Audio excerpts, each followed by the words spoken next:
आपण एक महत्त्वाची बातमी बुलेटिनमध्ये बघणार आहोत। सीआयडीचे अधिकारी देशमुख कुटुंबियांना भेटणार आहेत। सध्या सरपंच संतोष देशमुख हत्या प्रकरणाचा तपास हे एसआयटी यंत्रणा आणि सीआयडी यंत्रणा करता आहेत। आपापल्या पद्धतीने समांतर पातळीवर या दोन्ही यंत्रणा कामात आहेत, पण तरी देखील सीआयडीचे अधिकारी देशमुख कुटुंबियांना भेटणार आहेत। कुटुंबियांची भेट घेत तपासासंदर्भात ते माहिती देणार आहेत।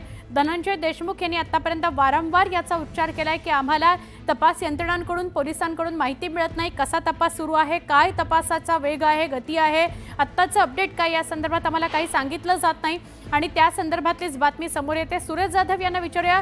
सुरेश, सीआयडीचे अधिकारी देशमुख कुटुंबियांना भेटणार आहेत असं कळतंय, काय अपडेट?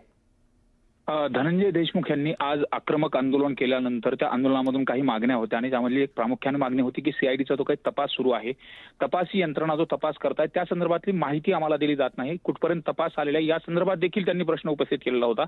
त्यानंतर त्यांनी आक्रमक आंदोलन केलं, पाण्याच्या टाकीवरती चढून जवळपास 1.5 ते 2 तास त्यांनी आंदोलन केलं आणि त्या आंदोलनानंतर पोलीस अधीक्षक नवनीत कावत यांनी सीआयडीच्या अधिकाऱ्यांची भेट घालून देतो आणि तपासी यंत्रणा संदर्भात तुम्हाला माहिती देतील असं आश्वासन दिलं होतं। त्यानंतर हे आंदोलन मागे घेण्यात आलं आणि आता देशमुख कुटुंब यापैकी धनंजय देशमुख हे पोलीस अधीक्षक कार्यालयामध्ये सीआयडीच्या वरिष्ठ अधिकाऱ्यासोबत भेट घेणार आहेत, तशी वेळ देखील दिली गेली आहे आणि धनंजय देशमुख हे थोड्याच वेळामध्ये मस्साजोग गावातून आता पोलीस अधीक्षक कार्यालयाकडे जाणार आहेत। त्या ठिकाणी गेल्यानंतर एकंदरीत या 34 दिवस या प्रकरणाला झालेला आहे आणि या 34 दिवसामध्ये तपासी अधिकाऱ्यांनी काय काय तपास केलेला आहे या संदर्भातली देखील आता माहिती जी आहे ती देशमुख कुटुंबाला दिली जाणार आहे। मात्र या अगोदर जर आपण बघितलं तर खंडणीचा गुन्हा असेल, हत्येचा गुन्हा असेल, या प्रकरणासंदर्भात नेमकं पोलिसांनी, तपासी यंत्रणांनी, एसआयटीने काय केलं होतं या संदर्भात धनंजय देशमुख यांनी प्रश्न उपस्थित केला होता। धनंजय देशमुख यांचे अनेक प्रश्न आहेत, त्या प्रश्नाला आता उत्तर सीआयडी देणार का हे देखील पाहणं महत्त्वाचं ठरणार आहे।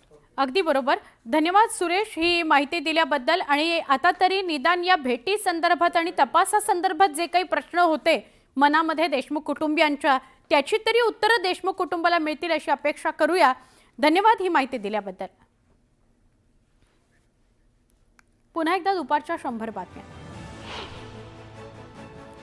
बोरिवलीमध्ये भाजी मार्केट रस्त्यावर अनधिकृत भाजी विक्रेता आणि बेकायदा स्टॉल्सवर पालिकेकडून कारवाई करण्यात आली। यामुळे ये जा करणाऱ्या पादचाऱ्यांना दिलासा मिळाला। 3 दिवसांपूर्वी बोरिवलीतील प्रतीक्षानगर डेपोत एका बेस्ट कर्मचाऱ्याला मारहाण करण्यात आली। त्या विरोधात बेस्टच्या कंत्राटी कंपनीचं कामबंद आंदोलन सुरू आहे। मारहाण करणाऱ्यावर कारवाई न झाल्याने हे आंदोलन पुकारण्यात आलंय। मकर संक्रांती निमित्त पुण्यातील मुख्य बाजारपेठ सजली आहे। कागदी आणि प्लास्टिकचे पतंग बाजारात आलेत, तर मुलांसाठी कार्टूनचं चित्र असलेले पतंगही तयार आहेत।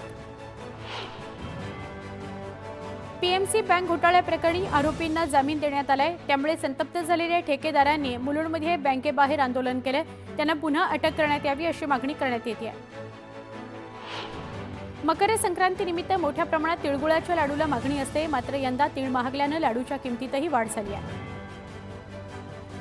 पोलीस अंमलदार विशाल झगडे यांचं निलंबन करण्यात आले। नाशिकमधील एका हॉटेलमध्ये हॉटेल कर्मचाऱ्याला बंदुकीचा धाक दाखवल्याप्रकरणी विशाल झगडेंना अटक करत त्यांचं निलंबन करण्यात आलंय। कोपरी पुलाखाली झालेल्या अपघातात 2 तरुणींचा मृत्यू झाला होता। या प्रकरणी पोलिसांनी वाहन चालकाला अटक केली। ठाण्यामध्ये एका 15 वर्षाच्या मुलाने रिक्षा चालवताना दोघांना उडवले, यात एकाचा जागीच मृत्यू झाला, एक जण गंभीर जखमी झाला। या प्रकरणी अल्पवयीन मुलाच्या वडिलांवर गुन्हा दाखल करण्यात आला। रत्नागिरीतील एका शाळेत विद्यार्थिनीची छेड काढणाऱ्या शिक्षकाला पालकांनी चांगला चोप दिला। दरम्यान शाळेकडून आरोपी शिक्षकांचं निलंबन करण्यात आलंय।